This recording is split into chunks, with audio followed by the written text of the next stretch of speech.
बिस्मिल्लाहिर्रहमानिर्रहीम। अस्सलाम वालेकुम प्यारे बच्चों, मैं हूं आपका टीचर अदनान नज़ीर। आज हम क्लास 5 की मैथ्स की book new countdown second edition से पेज नंबर 3 पर क्वेश्चन नंबर 17 दिया गया है, उसको सॉल्व करेंगे।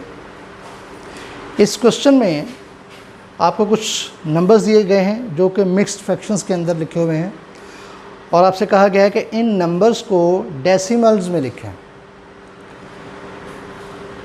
ये आपके पास 6 फ्रैक्शंस आपको दी गई हैं, ठीक है, और हमने हर एक फ्रैक्शन को डेसिमल की शक्ल में लिखना है। यानी हमने फ्रैक्शन ख़त्म करनी है और इन्हीं नंबर्स को हमने डेसिमल की शक्ल में लिखना है। सभी क्वेश्चन एक ही मेथड से चूँकि हल होते हैं, कोई भी इसमें डिफरेंट मेथड नहीं है। 6 क्वेश्चंस हैं, 6 पार्ट्स हैं और ये तमाम पार्ट्स जो हैं ये एक ही मेथड से हल होते हैं। लिहाजा मैं आपको कोई से 2 क्वेश्चंस जो हैं वो आपको सॉल्व कर देता हूँ, ठीक है, और फिर मुझे यकीन है कि इंशाल्लाह आपको उसकी समझ आ जाएगी। बहुत इजी मेथड है, ठीक है, और आप बाकी क्वेश्चंस को ख़ुद से कर सकेंगे। यूँ कर लेते हैं कि जो क्वेश्चंस इनमें आपको शायद मुश्किल लगते हों, जिनमें बड़े नंबर्स हों, तो हम उन 2 क्वेश्चंस को आपके लिए सॉल्व कर लेते हैं। इससे आपकी 2 परेशानियां हल हो जाएंगी। एक तो आपको जो नंबर्स ज़्यादा बड़े और ज़्यादा डिफ़िकल्ट लग रहे होंगे वो आपको पता लग जाएगा कि उनको छोटा कैसे करना है, उनको आसान कैसे करना है, ठीक है। और दूसरा, इन क्वेश्चंस को सॉल्व करने का जो मेथड है वो आपकी समझ में आ जाएगा। यूँ कर लेते हैं कि इसमें से हम एक तो इस क्वेश्चन को सॉल्व कर लेते हैं और एक इस क्वेश्चन को सॉल्व कर लेते हैं। ये 2 क्वेश्चन सी और डी हम सॉल्व कर लेते हैं, इनमें नंबर्स बड़े हैं, ठीक है। सी क्वेश्चन जो है उसमें हमारे पास जो नंबर है वो है 6 होल 23/1000। 6 होल 23/1000।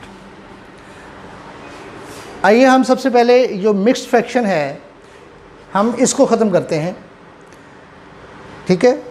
मिक्स्ड फ्रैक्शंस को जब भी ख़त्म किया जाता है तो ये एक इम्प्रॉपर फ्रैक्शन बनती है। पहले क्वेश्चंस में मैं फ्रैक्शंस की टाइप्स जो है वो आपको डिटेल से बता चुका हूँ, फिर आपकी आसानी के लिए बता देता हूँ कि इम्प्रॉपर फ्रैक्शन वो होती है कि जिसका डिनोमिनेटर छोटा होता है और न्यूमरेटर बड़ा होता है, ठीक है। आइए मैं इसको सॉल्व करता हूँ, अभी आपको इसकी दोबारा से समझ आ जाएगी। तरीका इसका क्या है कि आप ये डिनोमिनेटर है, इसको आप होल नंबर के साथ मल्टीप्लाई कर दें, ठीक है। 1000 मल्टीप्लाइड बाय 6, 60 60 60 6 1 6, ये आपके पास आ गया 6000। और इस आंसर में ये जो हमारे पास आया है 6000, हम इसको ऐड कर देंगे, 23 हम इसके अंदर ऐड कर देंगे, ठीक है। तो हमारे पास आ जाएगा 6023, ठीक है। तो हमारे पास नंबर आ गया 6023/1000। सॉरी, मैं ये नंबर गलत लिख दिया। हमारे पास है 6023/1000। अब देखिए, हमने मिक्स्ड फ्रैक्शन को ख़त्म किया। ख़त्म करने का तरीका दोबारा से आपके सामने रिपीट करता हूँ कि डिनोमिनेटर को होल नंबर के साथ मल्टीप्लाई कर दें। देखिए, हमने डिनोमिनेटर को होल नंबर के साथ मल्टीप्लाई किया तो हमारे पास आंसर आ गया 6000। इस आंसर के अंदर न्यूमरेटर को हम ऐड कर देंगे। जब हमने उस 6000 के अंदर इस न्यूमरेटर 23 को ऐड किया तो हमारे पास आंसर आ गया 6023/1000। अब जैसे मैंने आपसे कहा था, इम्प्रॉपर फ्रैक्शन वो होती है जिसका डिनोमिनेटर छोटा होता है, न्यूमरेटर बड़ा होता है। देखिए, इसका डिनोमिनेटर है 1000 और इसका न्यूमरेटर है 6023 जो कि इससे बड़ा है, लिहाजा ये एक इम्प्रॉपर फ्रैक्शन है, ठीक है। अब हम इम्प्रॉपर फ्रैक्शन को डेसिमल में कन्वर्ट करने के लिए आगे चलते हैं। हम क्या करेंगे, हम न्यूमरेटर को डिनोमिनेटर के साथ डिवाइड कर देंगे। ठीक है, देखिए कैसे, 6023 डिवाइडेड बाय 1000। ठीक है, अब हमें पता है कि अंदर हमारे पास जो पहला नंबर है वो है 6000। 6 को हम क्या पढ़ रहे हैं, 6000। अच्छा, अब हम देखते हैं कि हमारे पास जो बाहर नंबर है उसके अंदर 4 डिजिट्स हैं, 1 2 3 4। ठीक है, लिहाजा जो अंदर नंबर लिखा हुआ है हमें भी उसके पहले 4 डिजिट चाहिए, और हम देखते हैं कि उसमें हैं ही 4 डिजिट्स, 1 2 3 4। ठीक, अच्छा, अब हम इसको डिवाइड करते हैं। अब हम 1000 का टेबल पढ़ेंगे। अगर हम 1000 को 6 से मल्टीप्लाई करें तो हमारे पास आता है 6000।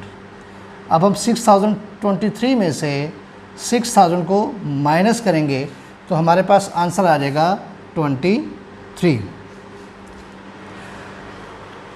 अब देखिए, अगर हम इन्हीं नंबर्स को फ्रैक्शन की शक्ल में लिखें तो हमारे पास यही फ्रैक्शन बनती है ना, 6 होल 23/1000। चूँकि हमने तो इसको डेसिमल नंबर के अंदर लिखना है। ठीक है, तो अब हम क्या करेंगे कि डेसिमल में लिखने के लिए 23 को हम 1000 से डिवाइड करेंगे। अब आप जानते हैं कि 23 1000 से डिवाइड नहीं हो सकता, क्योंकि 23 छोटा है, 1000 बड़ा है। तो हम क्या करेंगे, 23 को बड़ा करने के लिए इसके साथ एक ज़ीरो लगाएंगे। इस ज़ीरो के बदले हम यहाँ पर डेसिमल लगा देंगे। अब हमारे पास बन गया 230। ये अभी भी 1000 से छोटा है।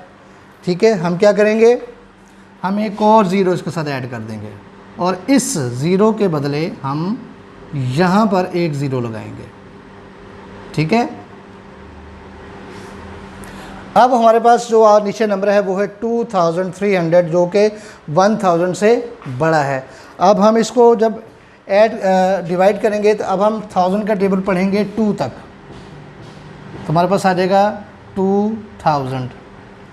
अब 2300 में से जब हम 2000 निकाल देंगे तो हमारे पास बचेगा 300।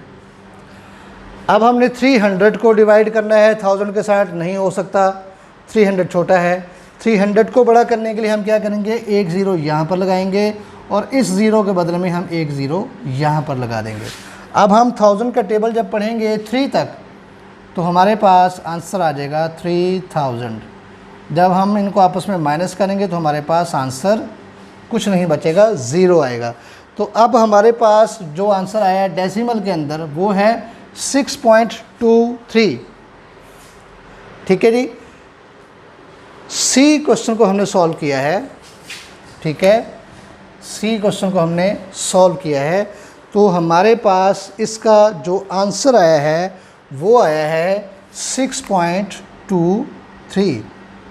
6.23 ये हमारे पास आंसर है। ठीक है, और यही हमसे कहा गया था ना कि इन नंबर्स को डेसिमल की शक्ल में लिखें। तो आप देखिए हमारे पास क्या है, 6.23।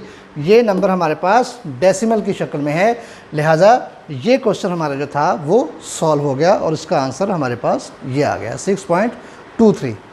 अब हम करते हैं क्वेश्चन डी को।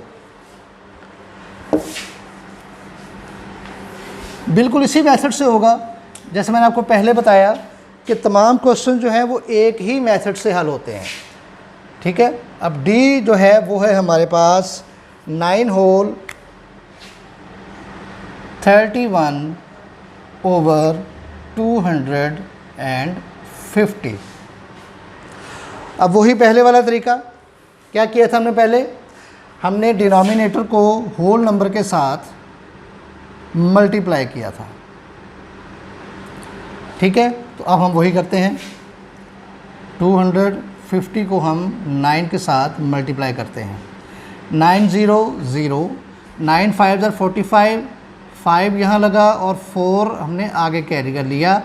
9 2 18 प्लस 4 22, तो हमारे पास आंसर आ गया 2250। इस आंसर के अंदर हम न्यूमरेटर को जमा कर देंगे, तो हमारे पास आंसर आ जाएगा 2281। तो हमारे पास क्या आंसर आया? 2281 ओवर 250। ठीक है, हमारे पास नई फ्रैक्शन क्या आ गई, जो कि एक इम्प्रॉपर फ्रैक्शन है कि जिसका डिनोमिनेटर छोटा है, न्यूमरेटर बड़ा है। क्या है? 2281 ओवर 250। अब हम क्या करेंगे? पिछले क्वेश्चन में हमने क्या किया था? हमने न्यूमरेटर को डिनोमिनेटर के साथ क्या किया था? डिवाइड किया था। ठीक है, अब हम वही अमल यहाँ दोबारा करते हैं कि हम 2281 को 250 के साथ डिवाइड करते हैं। अब बाहर हमारे पास है 3 डिजिट 250, लिहाजा हम अंदर से भी 3 डिजिट्स ही लेंगे। ठीक है, तो पहले 3 डिजिट्स लेते हैं, तो हमारे पास आता है 228 228। बाहर है 250, फिर मामला ख़राब है, छोटा है ना।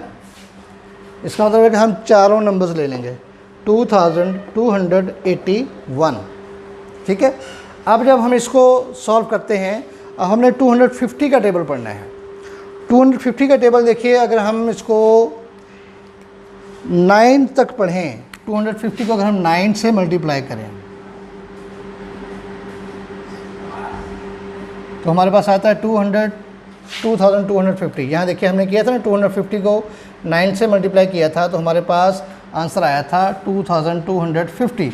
तो हम इस यहाँ पर लिखेंगे 2250, आपस में माइनस करेंगे।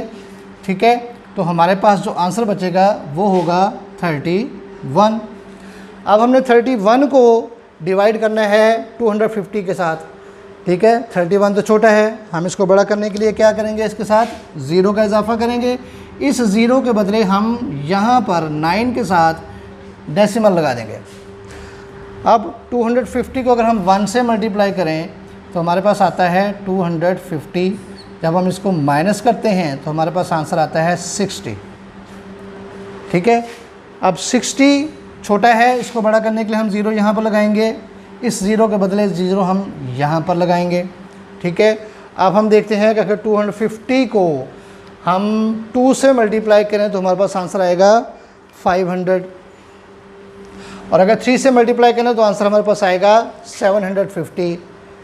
ठीक है, तो जो 750 से बड़ा हो जाएगा, इसका मतलब है कि हम इसको 2 से मल्टीप्लाई करें तो हमारे पास आंसर आएगा 500। 600 में से 500 को माइनस करेंगे तो हमारे पास आंसर बचेगा 100। छोटा है 250 से, इसको बड़ा करने के लिए एक 0 यहाँ लगाएंगे, उस 0 के बदले एक 0 यहाँ लगाएंगे, और 250 को जब हम 4 से मल्टीप्लाई करेंगे तो हमारे पास आंसर आएगा 1000। 1000 में से 1000 को माइनस करेंगे तो हमारे पास कुछ नहीं बचता। तो हमारे पास आंसर क्या आया जी बच्चों? तो हमारे पास आंसर आया 9.124। ये हमारे पास बी क्वेश्चन का आंसर आ गया। ठीक है, आपने देखा कि हमने सी और डी 2 क्वेश्चन सॉल्व किए, दोनों का मेथड बिल्कुल एक है। बाकी जो 4 ए, बी और ई, एफ हैं, इनका भी 100% वही मेथड है जिस मेथड के साथ हमने सी और डी को सॉल्व किया है। उम्मीद करता हूँ कि इंशाल्लाह आपको इस मेथड की सही तरह से समझ आ गई होगी, क्योंकि मुश्किल इसमें कुछ नहीं है। ठीक है, तो इन बाकी क्वेश्चंस को आप ख़ुद से ट्राई करें, और अगर किसी को इसमें कोई प्रॉब्लम पेश आती हो तो आप फीडबैक में हमसे इस बारे में पूछ सकते हैं। ठीक है बेटा, अगले लेक्चर तक के लिए आपसे इजाज़त चाहता हूँ। अस्सलाम वालेकुम।